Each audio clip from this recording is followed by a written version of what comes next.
Selamat pagi, Shalom.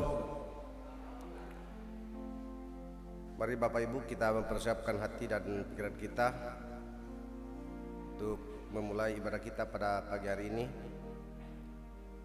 Kita layak bersyukur sebab Tuhan ialah Sang Gembala kita yang baik, yang senantiasa berkati dan mengarahkan hati kita pada kebaikan Tuhan dengan orang-orang yang setia dan taat mendengar peringatan Tuhan. Mari kita bersama-sama memuliakan nama Tuhan, bahwa hari ini adalah hari Minggu yang penuh dengan sukacita, yang membawa keteduhan bagi setiap hati kita. Bersama kita memuji nama Tuhan dari Gedung Jemaat 21, hari Minggu yang mulia. Mari sidang jemaat dimohon untuk bangkit berdiri.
Saudara-saudara yang dikasihi Tuhan, pertolongan kita adalah dalam nama Tuhan yang menjadikan langit dan bumi.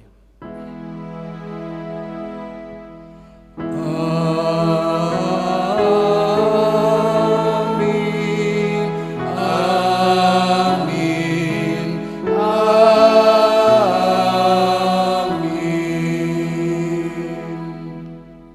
Kasih karunia dan damai sejahtera dari Allah Bapa kita menyertai kamu. Silakan duduk.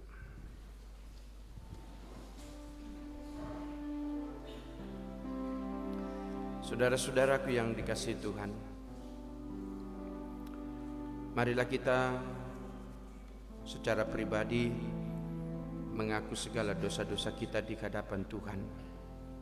Mari masing-masing kita mengambil waktu untuk mengaku dosa secara pribadi. Kita berdoa.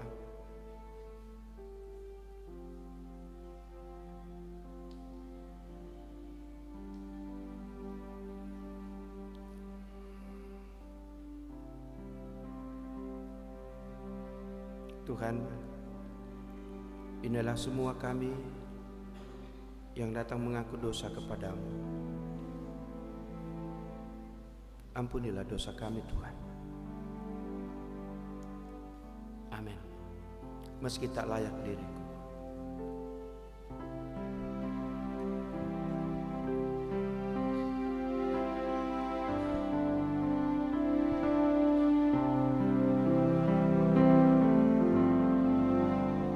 Meski tak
kepada kamu sekalian yang tunduk dalam penyesalan, berita anugerah dari Allah dinyatakan kembali.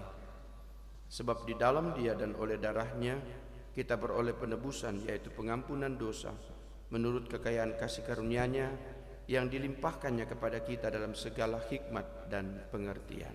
Amin.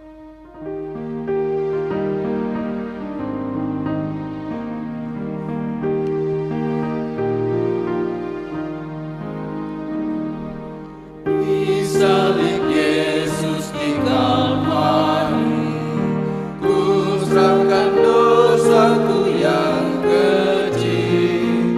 Oleh darahnya aku bersih, puji namanya. Puji-puji namanya. Puji-puji namanya. Oleh darahnya aku bersih, puji namanya.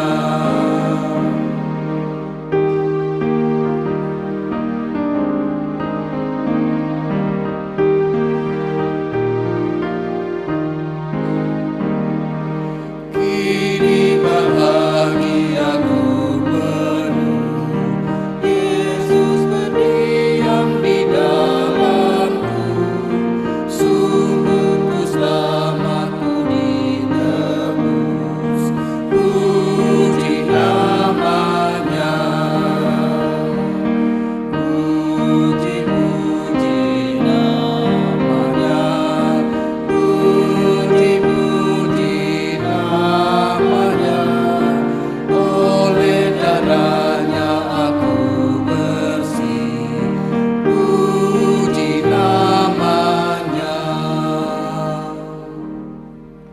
Saudara-saudara yang dikasihi Tuhan, sebagai pelayan Tuhan saya menyampaikan petunjuk hidup baru. Sebab itu kamu harus bertekun dalam iman, tetap teguh dan tidak bergoncang. Dan jangan mau digeser dari pengharapan Injil yang telah kamu dengar dan yang telah dikabarkan di seluruh alam di bawah langit, dan yang aku ini Paulus telah menjadi pelayannya. Kolose 1 ayat 23. Saudara jemaat yang dikasihi Tuhan, mari kita bersama-sama Mazmur dari Mazmur 52 pasal 3 ayat 52 ayat 3 sampai dengan ayat yang ke-11. Mengapa engkau memegahkan diri dengan kejahatan, hai pahlawan? Engkau merancangkan penghancuran.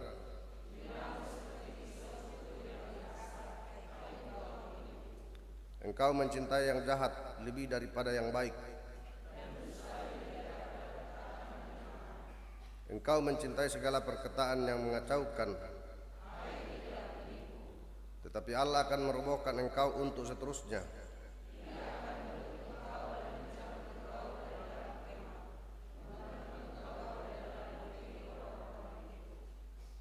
Maka orang-orang benar akan melihatnya dan menjadi takut.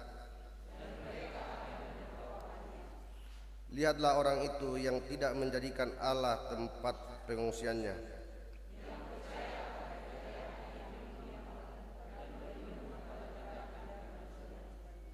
Tetapi aku ini seperti pohon zaitun yang menghijau.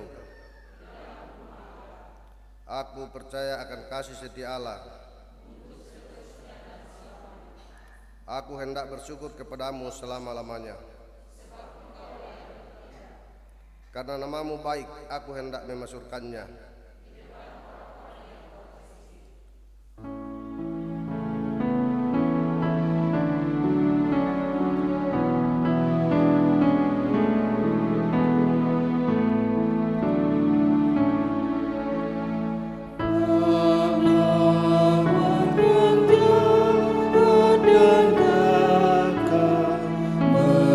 Berapa kau megah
Saudara yang dikasihi Tuhan, kita akan membaca firman Tuhan.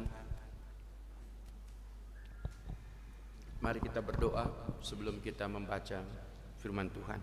Kita berdoa. Kebenaran firman-Mu akan kami baca dan renungkan bersama, ya Tuhan. Berilah kami hati yang bijaksana, dan karuniakan kami kemampuan untuk tidak saja mengerti firman-Mu, tapi juga untuk memberi diri kami sepenuhnya diubah oleh kebenaran firman-Mu. Karena itu ya Tuhan, berbicaralah, kami siap mendengar suara-Mu. Dalam Kristus kami berdoa. Amin. Bacaan kita yang pertama diambil dari kitab Amos pasal 8 ayat 1 sampai dengan ayat yang ke-14. Kitab Amos pasal 8 ayat 1 sampai dengan ayat yang ke-14 berbunyi demikian. Inilah yang diperlihatkan Tuhan Allah kepadaku, tampaklah sebuah bakul berisi buah-buahan musim kemarau. Lalu berfirmanlah ia, apakah yang kau lihat, Amos? Jawabku, sebuah bakul berisi buah-buahan musim kemarau. Berfirmanlah Tuhan kepadaku, kesudahan telah datang bagi umatku Israel. Aku tidak akan memaafkannya lagi. Nyanyian-nyanyian di tempat suci akan menjadi ratapan pada hari itu. Demikianlah firman Tuhan Allah. Ada banyak bangkai kemana-mana orang melemparkannya dengan diam-diam. Dengarkanlah ini, kamu yang menginjak-injak orang miskin dan yang membinasakan orang sengsara di negeri ini, dan berpikir, bilakah bulan baru berlalu supaya kita boleh menjual gandum, dan bilakah hari Sabat berlalu supaya kita boleh menawarkan terigu dan mengecilkan Eva, membesarkan sikal, berbuat curang dengan neraca palsu, supaya kita membeli orang lemah karena uang, dan orang yang miskin karena sepasang kasut, dan menjual terigu rosokan. Tuhan telah bersumpah demi kebanggaan Yakub, bahwasanya aku tidak akan melupakan untuk seterusnya segala perbuatan mereka. Tidakkah akan gemetar bumi karena hal itu, sehingga setiap penduduknya berkabung? Tidakkah itu seluruhnya akan naik seperti sungai Nil, diombang-ambingkan dan surut seperti sungai Mesir? Pada hari itu akan terjadi, demikianlah firman Tuhan Allah. Aku akan membuat matahari terbenam di siang hari dan membuat bumi gelap pada hari cerah. Aku akan mengubah perayaan-perayaanmu menjadi perkabungan, dan segala nyanyianmu menjadi retapan.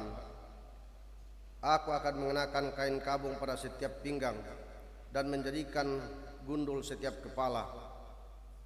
Aku akan membuatnya sebagai perkabungan karena kematian anak tunggal, sehingga akhirnya menjadi seperti hari yang pahit pedih. Sesungguhnya waktu akan datang, demikianlah firman Tuhan Allah, aku akan mengirimkan kelaparan ke negeri ini, bukan kelaparan akan makanan dan bukan kehausan akan air, melainkan akan mendengarkan firman Tuhan. Mereka akan mengembara dari laut ke laut dan menjelajah dari utara ke timur untuk mencari firman Tuhan, tetapi tidak mendapatkannya. Pada hari itu akan rebah lesu anak-anak darah yang cantik dan anak-anak teruna karena haus. Mereka yang bersumpah demi Asima Dewi Samaria, dan yang berkata demi Allahmu yang hidup, Haidan, serta demi dewa kekasihmu yang hidup, hai Berseba. Mereka itu akan rebah dan tidak akan bangkit-bangkit lagi. Firman Tuhan. Pembacaan yang kedua terambil dari Kolose pasal 1 ayat 15 hingga ayatnya yang ke-29. Firman Tuhan, Ia adalah gambar Allah yang tidak kelihatan, yang sulung lebih utama dari segala yang diciptakan, karena di dalam Dialah diciptakan segala sesuatu yang ada di sorga dan yang ada di bumi, yang kelihatan dan yang tidak kelihatan, baik singgasana maupun kerajaan, baik pemerintah maupun penguasa. Segala sesuatu diciptakan oleh Dia dan untuk Dia. Ia ada terlebih dahulu dari segala sesuatu, dan segala sesuatu ada di dalam Dia. Ialah kepala tubuh, yaitu jemaat. Ialah yang sulung, yang pertama bangkit dari antara orang mati, sehingga Ia yang lebih utama dalam segala sesuatu. Karena seluruh kepenuhan Allah berkenan diam di dalam Dia, dan oleh Dialah Ia memperdamaikan segala sesuatu dengan dirinya, baik yang ada di bumi maupun yang ada di sorga, sesudah Ia mengadakan perdamaian oleh darah salib Kristus. Juga kamu yang dahulu hidup jauh dari Allah dan yang memusuhinya dalam hati dan pikiran seperti yang nyata dari perbuatan yang jahat, sekarang diperdamaikannya di dalam tubuh jasmani Kristus oleh kematiannya, untuk menempatkan kamu kudus dan tak bercela dan tak bercacat di hadapannya. Sebab itu, kamu harus bertekun dalam iman, tetap teguh dan tidak bergoncang, dan jangan mau digeser dari pengharapan Injil yang telah kamu dengar dan yang telah dikabarkan di seluruh alam di bawah langit, dan yang aku ini Paulus telah menjadi pelayannya. Sekarang aku bersukacita bahwa aku boleh menderita karena kamu, dan menggenapkan dalam dagingku apa yang kurang pada penderitaan Kristus untuk tubuhnya, yaitu jemaat. Aku telah menjadi pelayan jemaat itu sesuai dengan tugas yang dipercayakan Allah kepadaku, untuk meneruskan firman-Nya dengan sepenuhnya kepada kamu, yaitu rahasia yang tersembunyi dari abad ke abad dan dari turunan ke turunan, tetapi yang sekarang dinyatakan kepada orang-orang kudus-Nya. Kepada mereka Allah mau memberitahukan betapa kaya dan mulianya rahasia itu di antara bangsa-bangsa lain, yaitu Kristus ada di tengah-tengah kamu, Kristus yang adalah pengharapan akan kemuliaan. Dialah yang kami beritakan apabila tiap-tiap orang kami nasihati dan tiap-tiap orang kami ajari dalam segala hikmat, untuk memimpin tiap-tiap orang kepada kesempurnaan dalam Kristus. Itulah yang kuusahakan dan kupergumulkan dengan segala tenaga sesuai dengan kuasa-Nya yang bekerja dengan kuat di dalam aku. Haleluya. Haleluya, haleluya, haleluya. Saya jemput kita berdiri. Injil Lukas pasal 10 ayat 38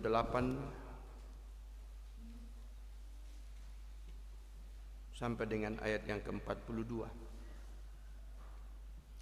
Maria dan Marta. Ketika Yesus dan murid-muridnya dalam perjalanan, tibalah ia di sebuah kampung. Seorang perempuan yang bernama Maria menerima dia di rumahnya. Perempuan itu mempunyai seorang saudara yang bernama Maria. Saya ulangi, perempuan itu mempunyai seorang saudara yang bernama Maria. Maria ini duduk dekat kaki Tuhan dan terus mendengarkan perkataannya. Sedang Marta sibuk sekali melayani dia. Ia mendekati Yesus dan berkata, "Tuhan, tidakkah Engkau peduli bahwa saudaraku membiarkan aku melayani seorang diri? Suruhlah dia membantu aku." Tetapi Tuhan menjawabnya, "Marta, Marta, engkau khawatir dan menyusahkan diri dengan banyak perkara. Tetapi hanya satu saja yang perlu. Maria telah memilih bagian yang terbaik, yang tidak akan diambil daripadanya. Demikianlah firman Tuhan. Siapa yang berpegang?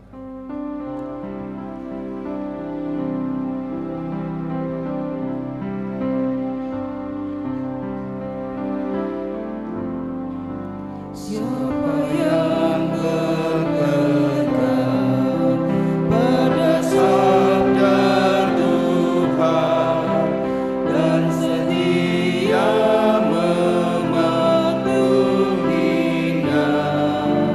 hidupnya mulia dalam cahaya bakar, bersekutu dengan Tuhannya. Percayalah dan pegang sabdanya, hidupmu dalam Yesus sungguh bahagia. Silakan.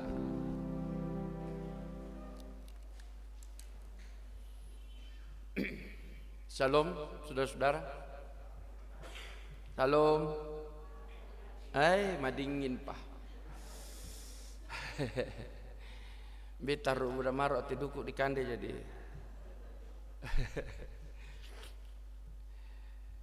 Ya, saya juga menyapa saudara-saudara di ruang Zoom. Bapak Ibu sekalian, selamat hari Minggu buat kita semua. Salam sejahtera. Saya juga pendeta Gereja Toraja, jadi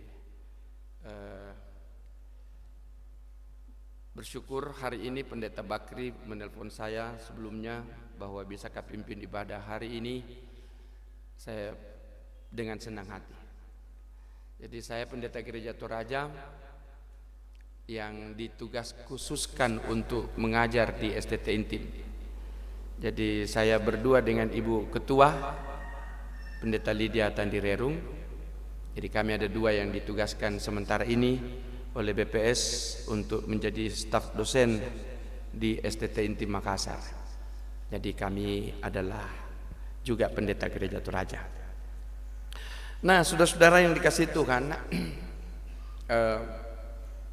hari ini kita akan bicara banyak tentang semoga nanti saya tidak dikode bilang masih marah mote Pak Pendeta. Jadi saya juga bingung. Biasa kalau duduk kami di pesta-pesta orang mati, mi sangallo kami madok ko jolantang, apalagi ke joalang. Saya ingat tuh leh jolantang solo joalang, apalagi ke tahu madok ko joalang, mi sambung yang kami madok ko tidak terasa, tapi ake mak renungan pandita.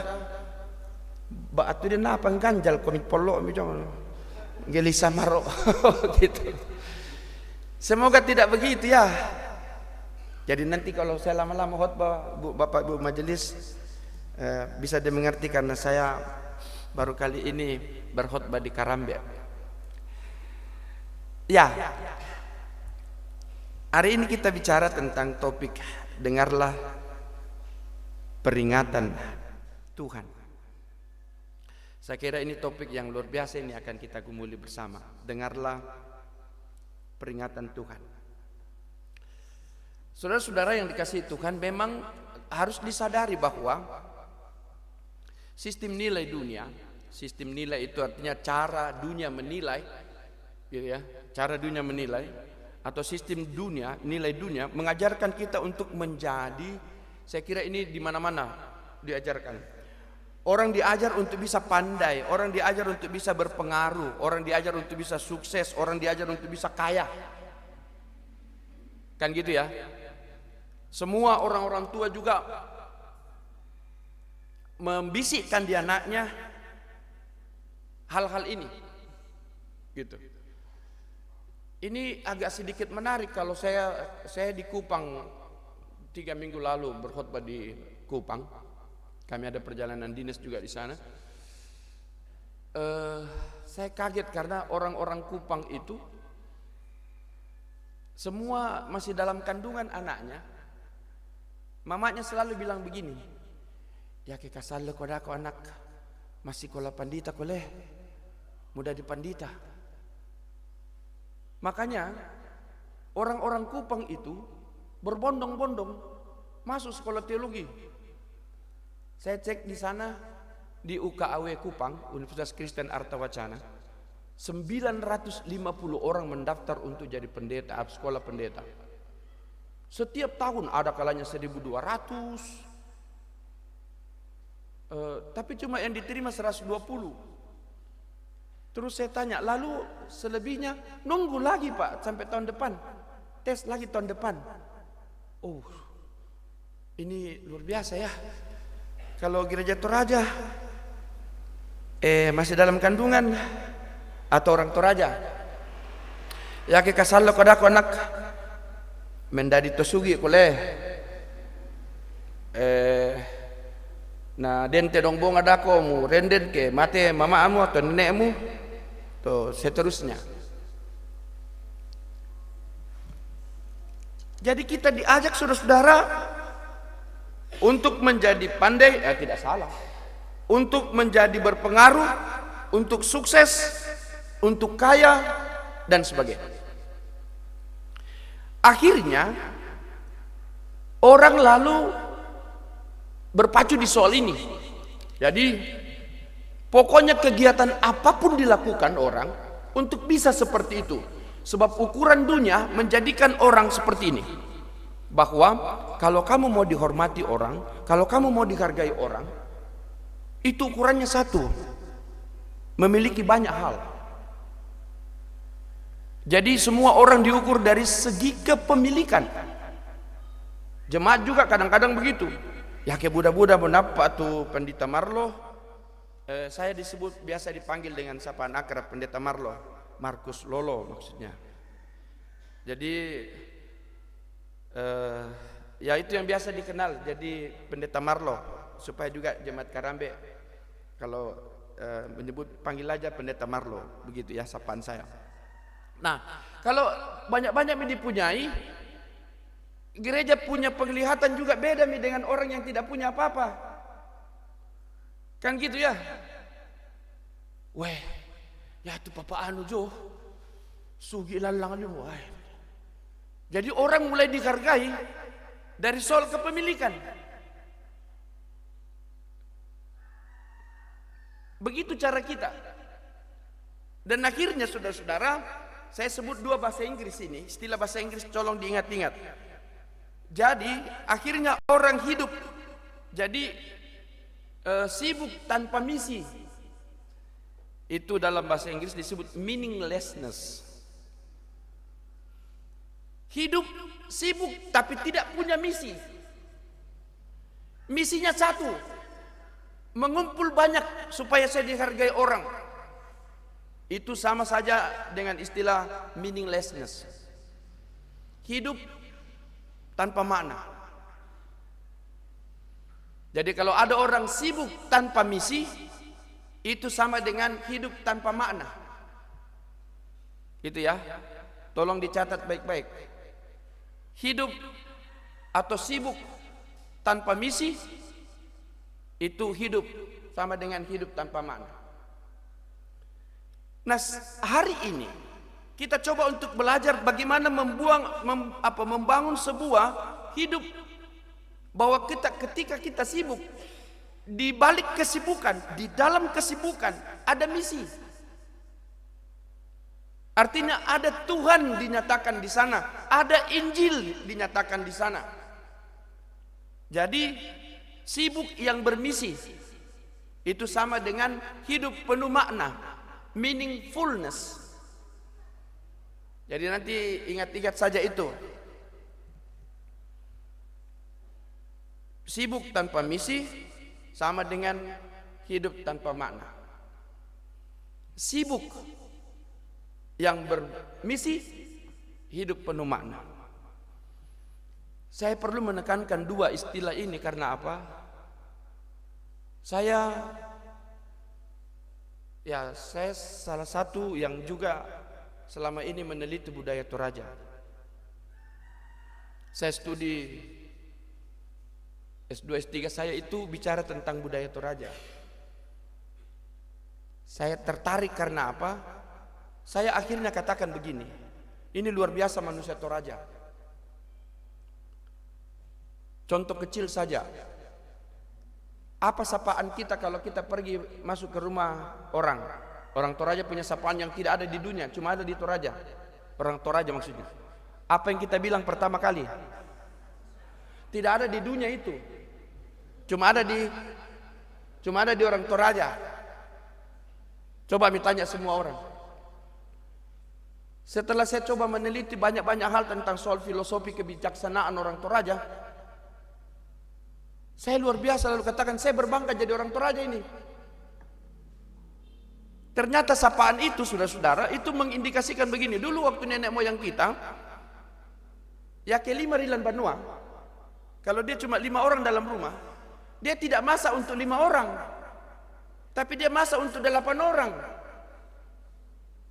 Jadi dia selalu siapkan budak atau lenduk lalan yang tidak punya makan, yang tidak bisa mengusahakan makanan. Makanya dia selalu bilang, tidak pernah orang Toraja bilang teh apa nama nasu dan raka mi teh nama nasu mi kaduka manasu.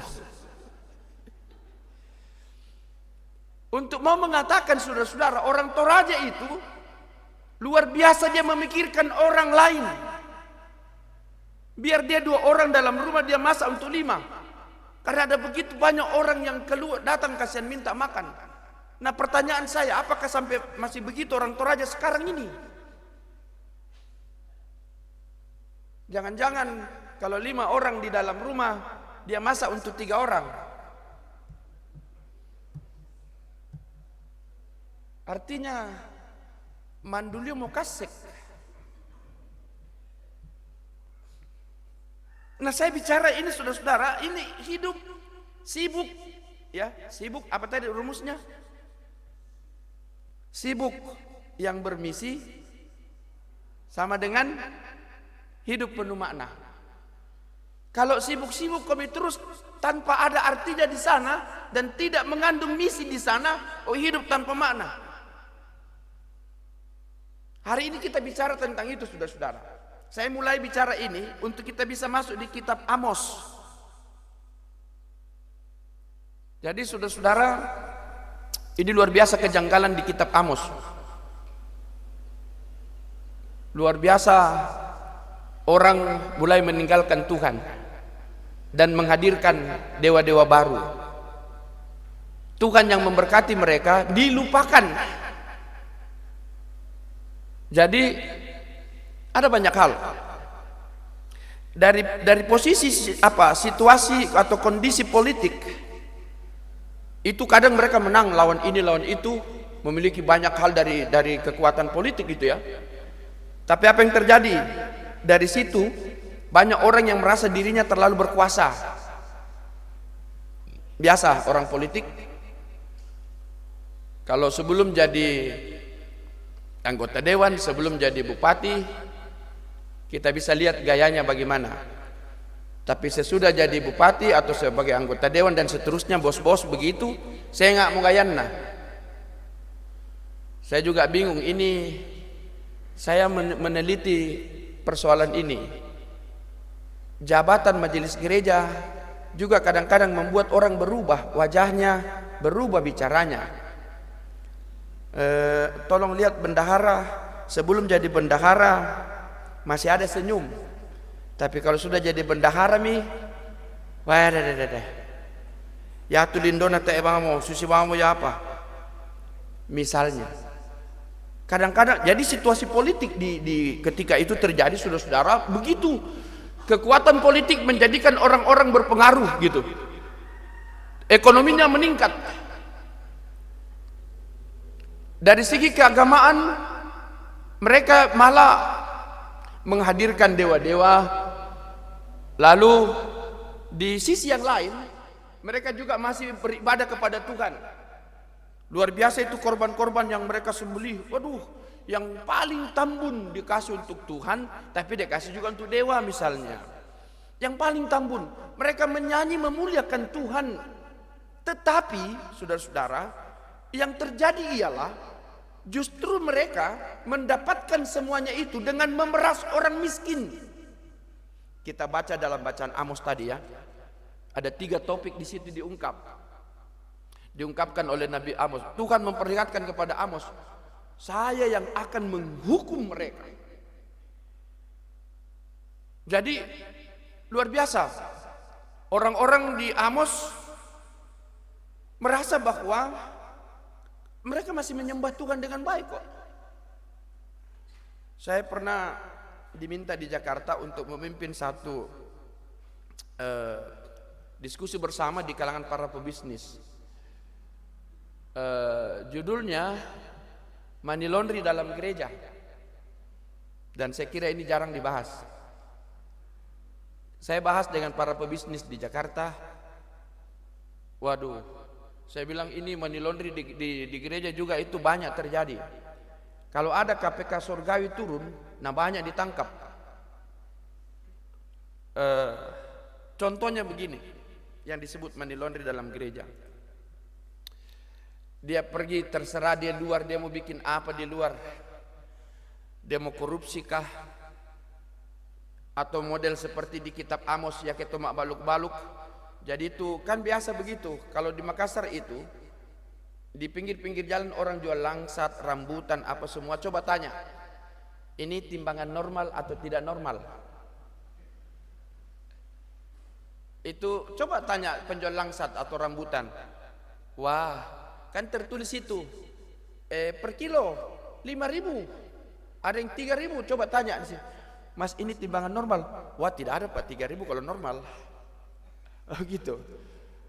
Oh jadi ini timbangan apa modelnya ini? Jadi ternyata ada alat dipasang di bawah. Jadi kita ini terkecoh. Kita pikir kita beli per kilo, taunya itu setengah kilo tidak sampai. Nah yang terjadi di kitab Amos itu, timbangan atau neraca disebut itu dibuat janggal. Tipu menipu, curang mencurangi terjadi di sana.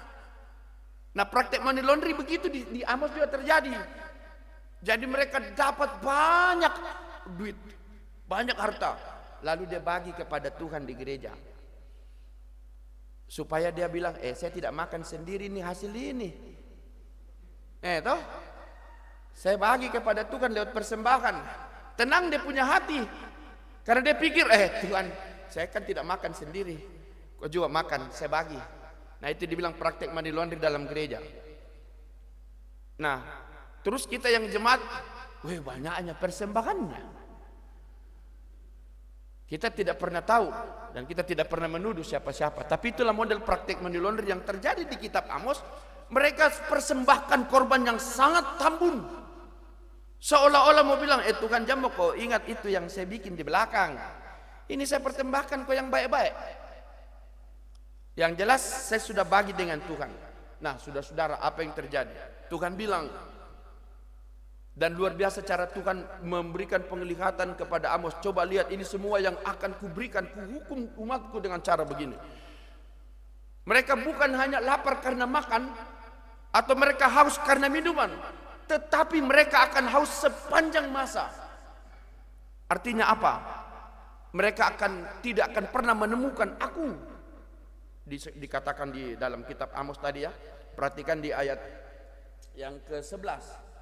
Aku akan mengirimkan kelaparan ke negeri ini, bukan kelaparan akan makanan dan bukan kehausan akan air, melainkan akan mendengarkan firman Tuhan. Tidak akan ada firman Tuhan bagi mereka. Luar biasa Tuhan. Jadi ini Tuhan bilang apa?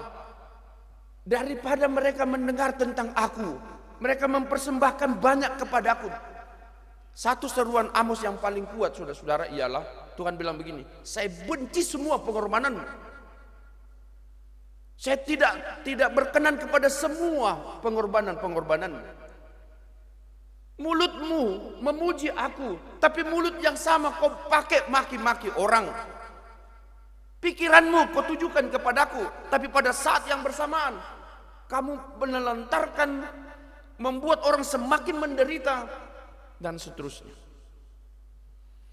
Saudara-saudara, ujung-ujung dari persoalan ini ialah mereka semua tidak lagi mendengarkan peringatan Tuhan. Ini topik kita hari ini. Mereka tidak lagi mendengarkan peringatan Tuhan.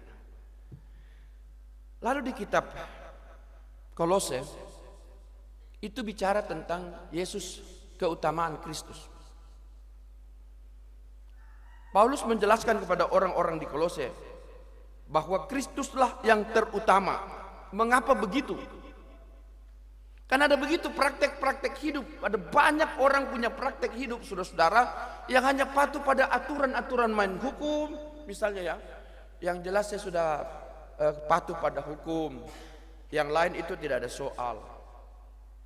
Nah, ini ada satu ayat yang menarik sekali ini. Untuk menjawab apa yang menjadi Amos 8 ayat 11 tadi. Ini luar biasa ini. Ayat 27. Saya baca ayat 26 dan 27 Kolose pasal 1. Yaitu rahasia yang tersembunyi dari abad ke abad, dari turunan ke turunan, tetapi yang sekarang dinyatakan kepada orang-orang kudusnya. Amos 8:11 bilang apa? Saya akan menurunkan kelaparan, bukan lapar karena makan, bukan haus karena minum, tapi lapar akan firman Allah. Tetapi di sini dikatakan yang ini berabad-abad orang tidak mengetahui rahasia ini. 27. Kepada mereka Allah mau memberitahukan betapa kaya dan mulianya rahasia itu di antara bangsa-bangsa lain, yaitu Kristus ada di tengah-tengah kamu. Kristus yang adalah pengharapan akan kemuliaan. Saudara-saudara, ini luar biasa ayat ini.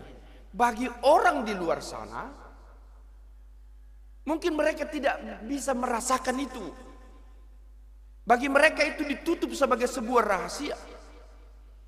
Makanya saudara-saudara, di dalam Kristus itu tidak ada lagi kata rahasia.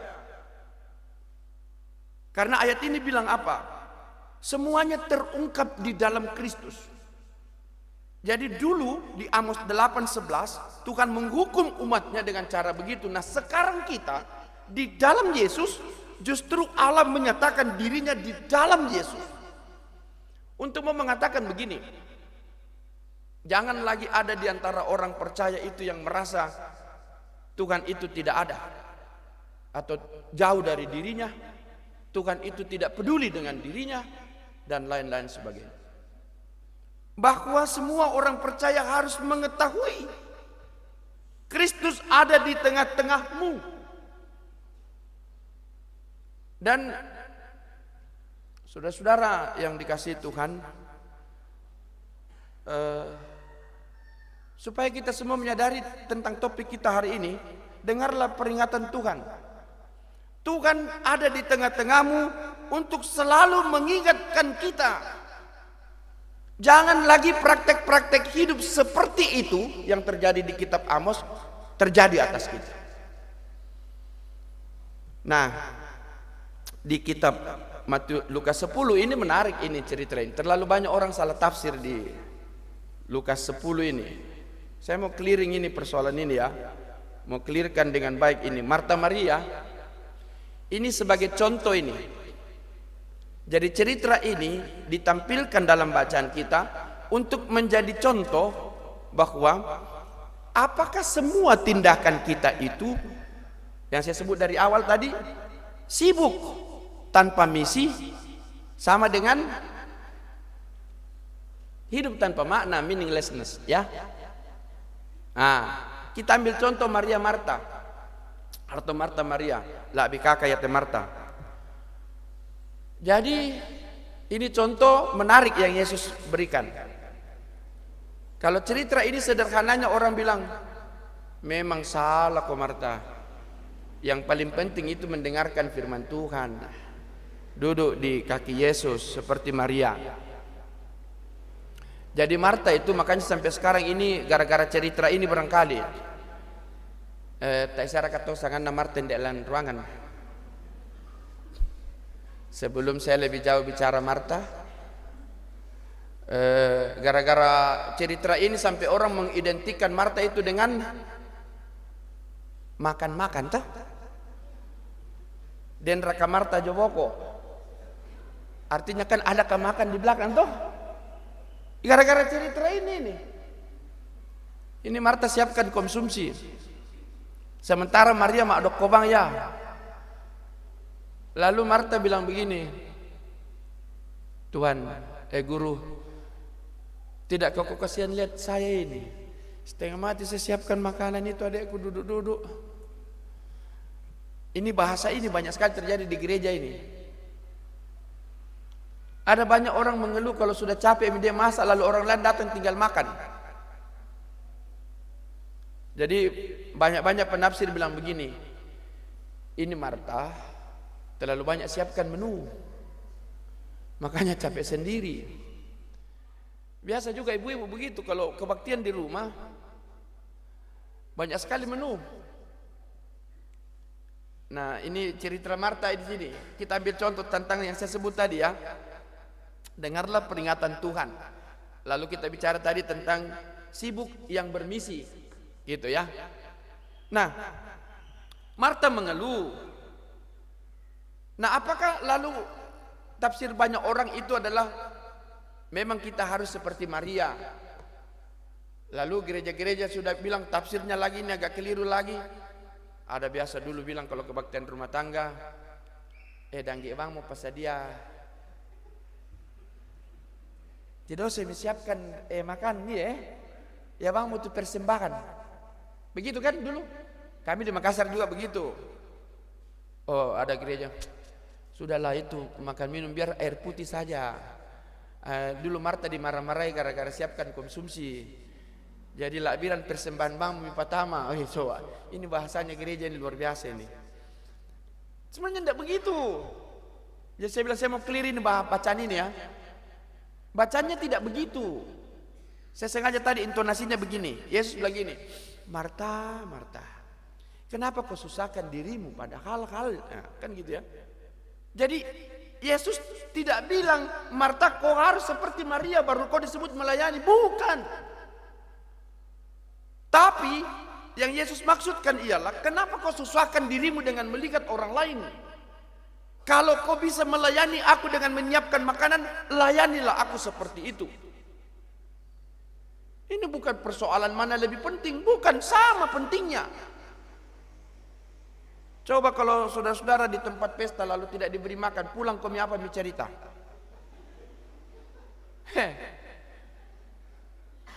Wah, maadok koki. Tak ibang na mengerti te keluarga. Tangan jamu kinakso miki sule. Coba. Penting kan, penting. Sangat penting. Cuma kenapa kamu marah? Kenapa kamu cemburu dengan orang yang seperti itu? Itu persoalan paling utama dalam teks ini. Ini yang saya sebut tadi. Kalau seluruh kesibukanmu di dalamnya ada misi, maka itulah hidup yang penuh makna. Tapi kalau tidak ada misi dalam kegiatanmu seperti Marta tadi, marah-marah dia. Kenapa dia duduk? Ini kalau di PWGT juga nanti tolong, atau kita semua dalam gereja, jangan pernah cemburu kepada orang yang kurang kerjanya banyak makannya.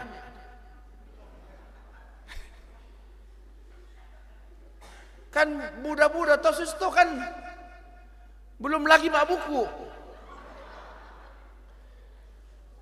Ini dua mikna istilahnya Marta ini kasihan. Saya baru tahu lagi kalau istilah mak buku itu kena lagi Marta. Marta mak buku saya mau bilang saudara-saudara, jangan pernah cemburu dengan orang yang tidak kerja lalu makan dalam sebuah kegiatan-kegiatan organisasi misalnya ya. Kalau itu terjadi, itu berarti kita juga tidak punya misi dalam kita kerja. Bersyukurlah kalau saudara bisa berbuat banyak dan jangan cemburu kepada mereka yang berbuat sedikit. Amin. Begitu ya. Tolong bangun pikiran itu supaya tidak ada clash di antara kita. Ini terlalu banyak hal-hal sepele saja dalam hidup bergereja. Jadi kalau saudara bisa memberikan yang banyak untuk Tuhan, jangan cemburu kepada mereka yang memberi sedikit kepada Tuhan. Saya harap kita mengerti semuanya persoalan ini, sehingga semua kita tidak lalu melihat, menuding satu dengan yang lain. Wah dia begitu kok kita enak sekali dia. Enggak usah. Yang jelas kita buat ini untuk Tuhan, bukan untuk orang lain. Semakin banyak kita buat hal-hal seperti itu, maka renungan hari ini bilang apa? Kita peka terhadap suara Tuhan, kita peka terhadap peringatan Tuhan. Semakin banyak kita melayani Tuhan, itu bukti kepekaan kita terhadap peringatan-peringatan Tuhan.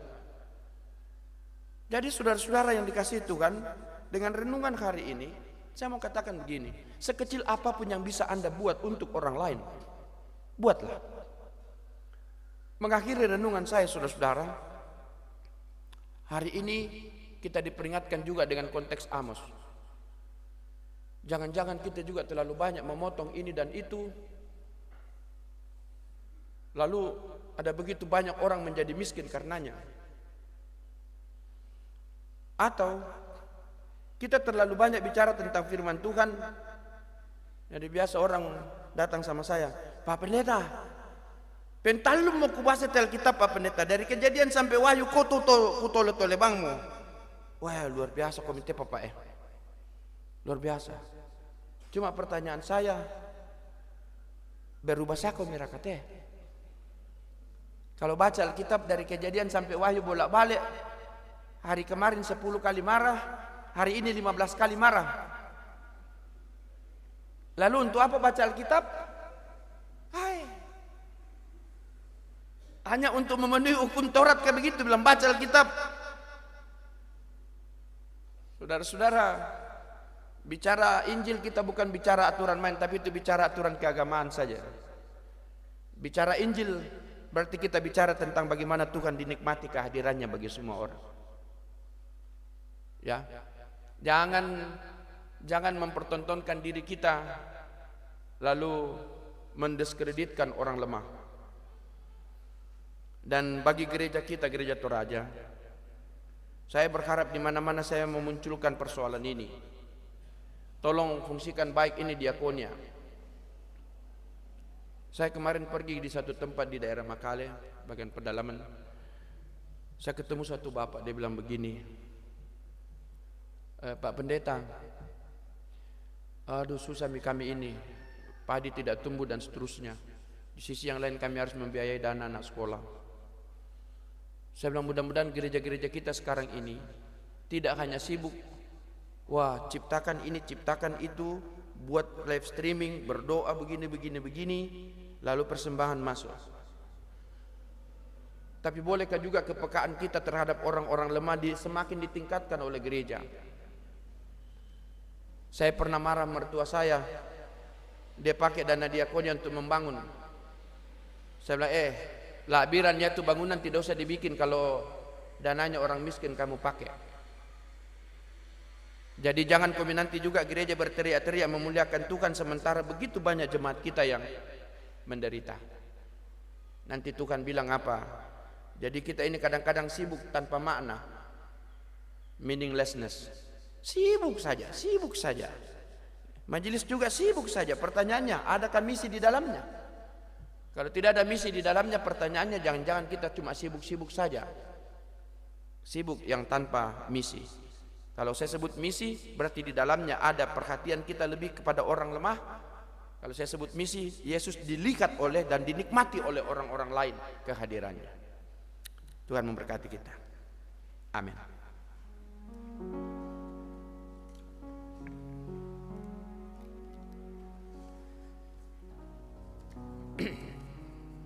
Saudara-saudaraku yang dikasihi Tuhan, saya mengajak kita untuk masuk dalam saat teduh.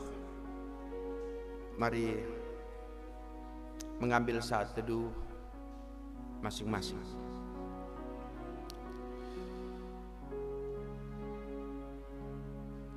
Saudara-saudara yang dikasihi Tuhan, hari ini firman Tuhan menghadapkan pada kita semua. Apakah kita peka dengan suaranya, dengan peringatannya?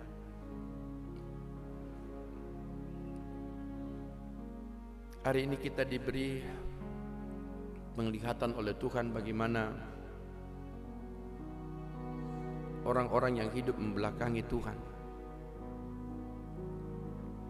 sombong dengan keberhasilannya, angkuh dengan status sosialnya, dan akhirnya melihat orang di luar dirinya sebagai orang yang sangat rendah. Hari ini juga Tuhan memperlihatkan kepada kita bagaimana Yesus menjadi yang utama dalam kehidupan ini. Dia sudah ada di tengah-tengah kita dan bersedia menolong kita dalam seluruh keadaan kita. Hari ini juga kita diingatkan oleh firman Tuhan, sekecil apapun, jika itu ada muatan misi di mana Injil dinyatakan, perbuatan Tuhan dinikmati semua orang, maka buatlah itu sebagai bentuk pelayanan kita kepada Tuhan. Kami bersyukur pada Tuhan untuk firman-Mu saat ini. Tolonglah kami supaya kami menghidupinya, menyatakan itu dalam seluruh kehidupan kami, keberadaan kami. Terima kasih Tuhan. Kami berdoa di dalam nama Tuhan Yesus yang sudah mengajar kami berdoa bersama. Bapa kami dalam surga, kuduskanlah nama-Mu, datanglah kerajaan-Mu, jadilah kehendak-Mu di bumi seperti di surga.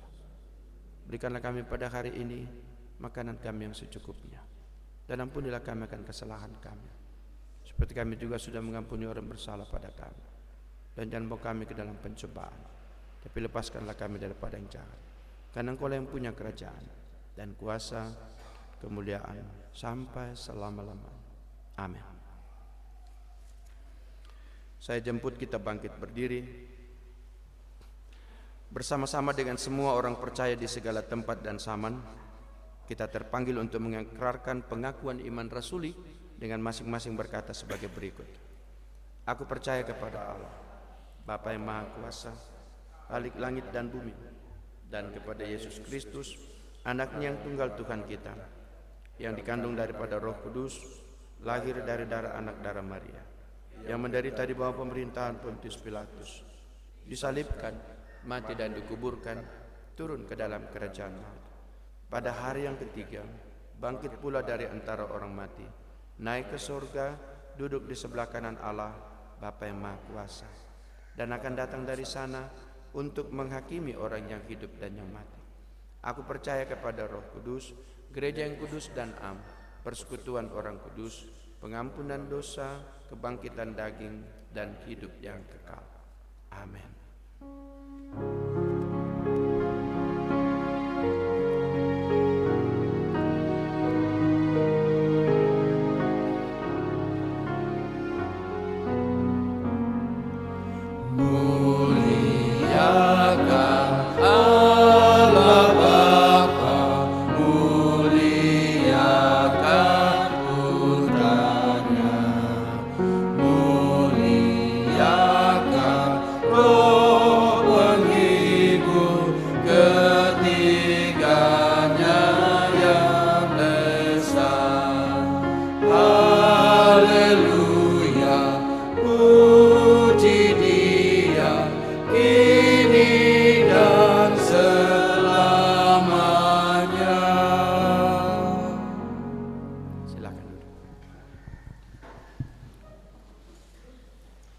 Bapak Ibu yang dikasihi, tiba saatnya kita akan menyerahkan ungkapan syukur kita lewat persembahan. Dan kita diingatkan Mazmur 52 ayat 11. Aku hendak bersyukur kepadamu selama-lamanya, sebab Engkaulah yang bertindak karena nama-Mu baik. Aku hendak memasukkannya di depan orang-orang yang Kau kasihi. Sambil persembahan dijalankan, kita menyanyi PKJ 146 ayat 1 sampai dengan ayat yang ketiga. Bawa persembahanmu.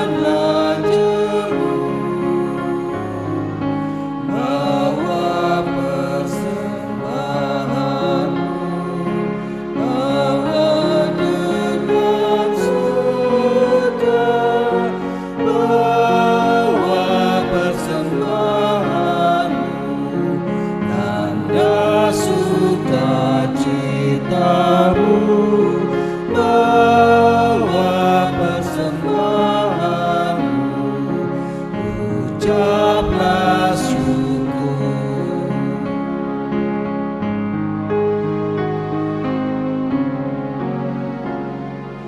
Rahmat Tuhan padamu tidak tertandingi oleh apa saja pun dalam dunia.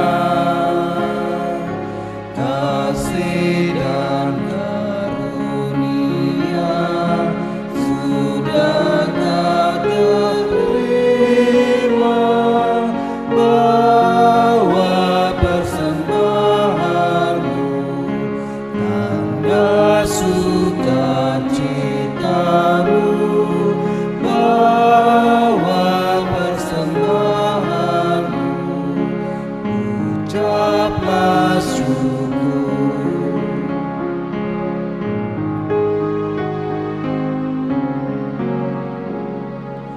Persembahkan dirimu untuk Tuhan pakai, agar kerajaannya makin nyatalah.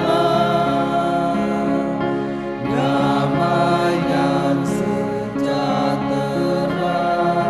diberikan Tuhan, bawa persembahanmu, tanda sukacitamu, bawa persembahanmu, ucaplah syukur. Bapak Ibu, sementara kolekte dijalankan, ada natura dan kita akan uangkan. Ini ada ayam untuk pembangunan. Mari Bapak dan Ibu kita taruh harga 150 satu kali, 150 dua kali, 200 satu kali, 200 dua kali, Temo 200 tiga kali. Pura Sumanga Pak.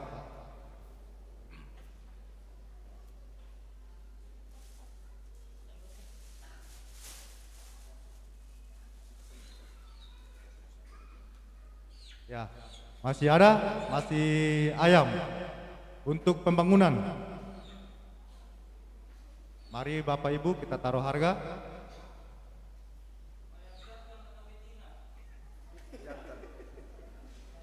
Betina karya nak gua atau mengangkat.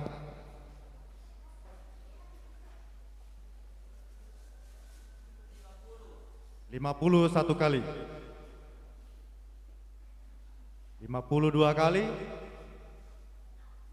75 satu kali,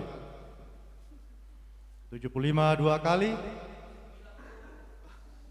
90, 100 dari belakang satu kali, 100 dua kali,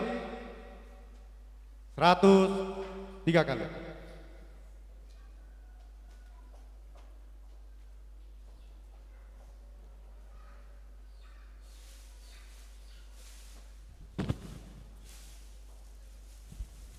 Masih ada ayam, masih betina juga.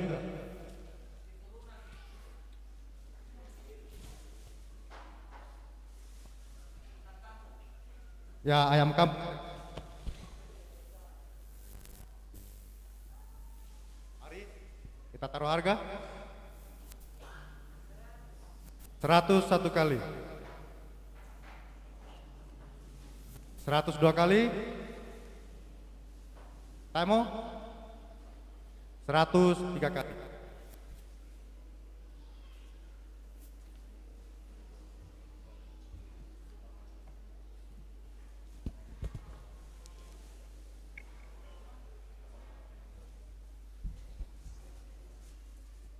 Ya, mari yang pencinta bunga untuk pembangunan juga. Saya kurang tahu jenis bunga apa ini, tapi yang pokoknya bunga. Bunga kembang ya. Mari Bapak Ibu untuk pembangunan 50 satu kali, 52 kali, Tamo 53 kali.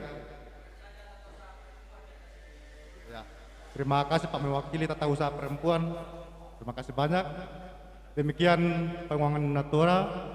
Bapak Ibu yang telah mengambil bagian dan yang telah menyiapkan, kami ucapkan terima kasih. Tuhan memberkati. Terima kasih.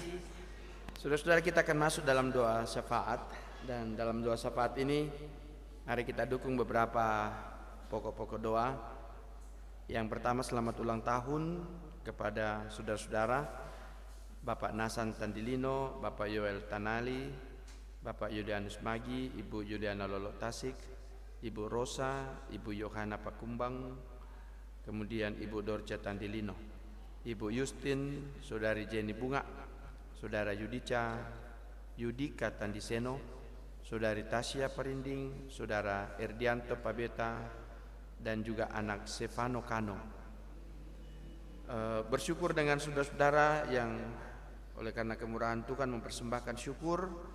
Bapak atau keluarga almarhumah Bapak Elka Tandi, keluarga almarhumah Ibu Ludia Lapu, dan almarhum Bapak Matius Senggo, Bapak Reski, Bapak Sulastri, kemudian Ie Tandilino, kemudian Mama Manuela, dan Papa Yesi.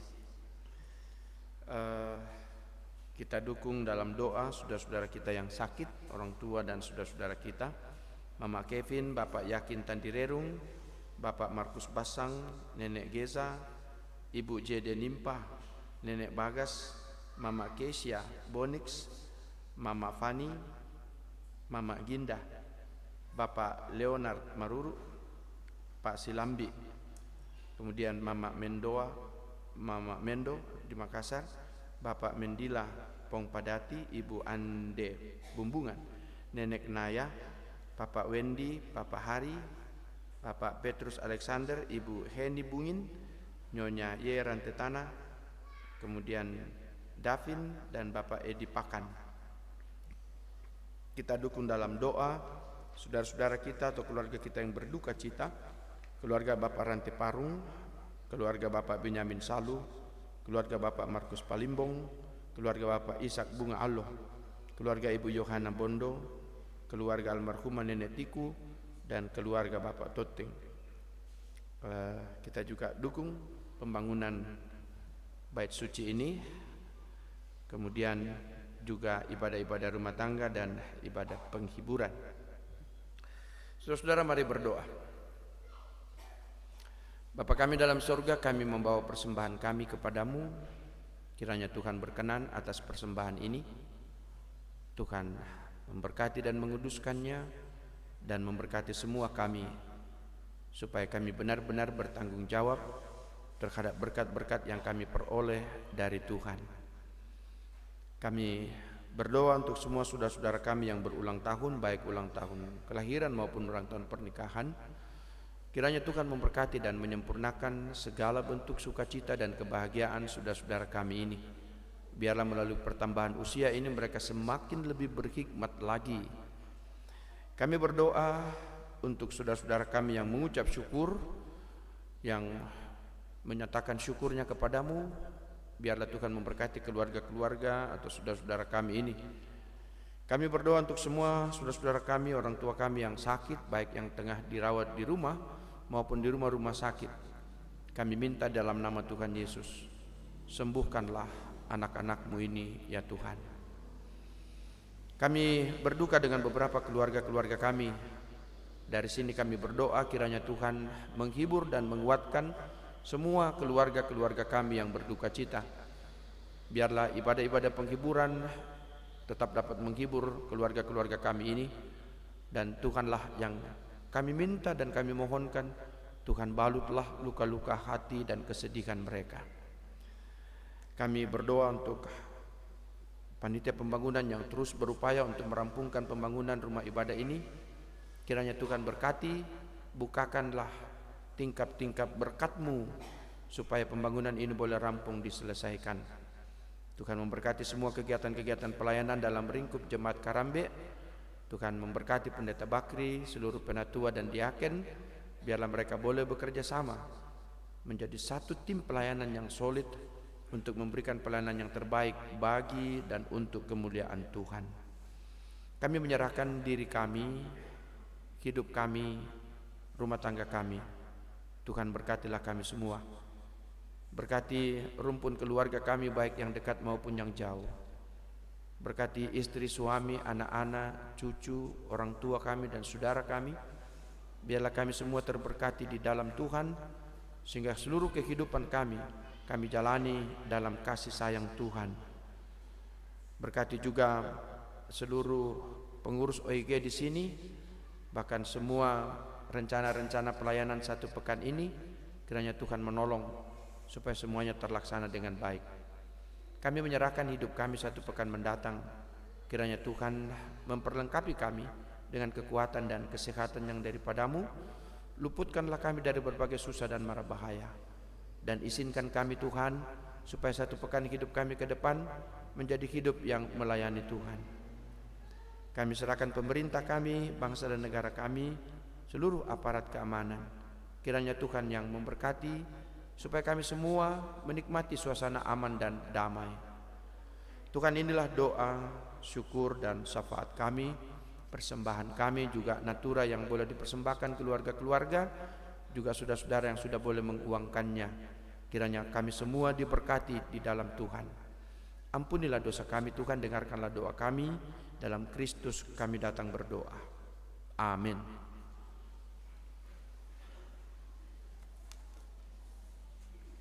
Bapak Ibu yang dikasihi Tuhan, mari kita bersabar sejenak untuk mendengarkan penekanan warta jemaat.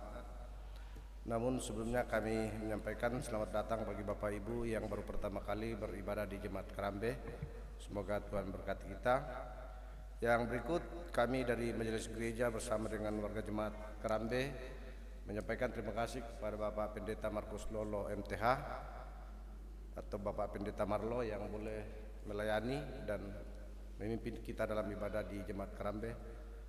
Semoga Tuhan berkati dalam tugas dan tanggung jawab selanjutnya. Ada beberapa penekanan dan tambahan warta jemaat pada hari ini. Yang pertama, persiapan bersama liturgis pelayan firman, pemimpin ibadah rumah tangga dan PWGT dilaksanakan hari Minggu 17 Juli 2022 jam 11 setelah selesai ibadah jam 9. Yang kedua, baptisan kudus bagi anak Felicia Lamba dan Valencia Elisa Elijah Tanen dilaksanakan pada hari Minggu 24 Juli 2022 dalam ibadah jam 9. Selanjutnya jadwal doa pagi dan ibadah penghiburan almarhumah Elizabeth Tandirerung Rapa atau Sindok B Rantai Kerasik 18 sampai 23 Juli 2022. Doa pagi dilaksanakan jam 8 dan ibadah pukul 16. Yang berikut tambahan, latihan paduan suara Jemaat Karambe dilaksanakan hari ini Minggu 17 Juli 2022 pukul 18 setelah selesai ibadah sore. Demikian penekanan dan tambahan warta jemaat. Mari Bapak Ibu sidang jemaat kita berdiri.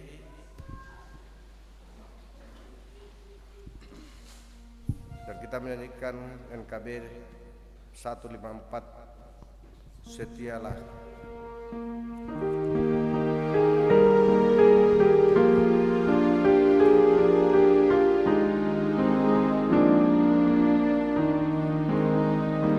Setialah, setialah selama hidupmu. Ikuti jalanmu, dengan tetap teguh.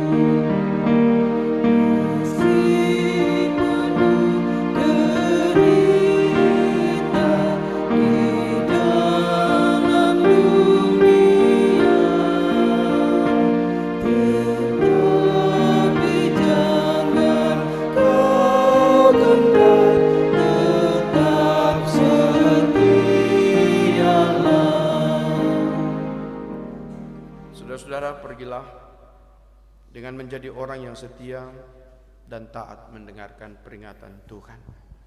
Arahkanlah hatimu pada Tuhan, terimalah berkat Tuhan. Tuhan memberkati engkau dan melindungi engkau.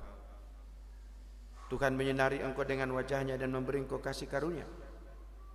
Tuhan menghadapkan wajahnya kepadamu dan memberikan kamu damai sejahtera. Amin. Sebagai ibadah penutup kita pada saat ini, kita memuji Tuhan dari Kidung Jemaat 369A ayat 1 sampai ayat yang kedua. Yesus ku berjanji.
Demikianlah rangkaian ibadah kita pagi ini. Semoga Tuhan memberkati kita semua.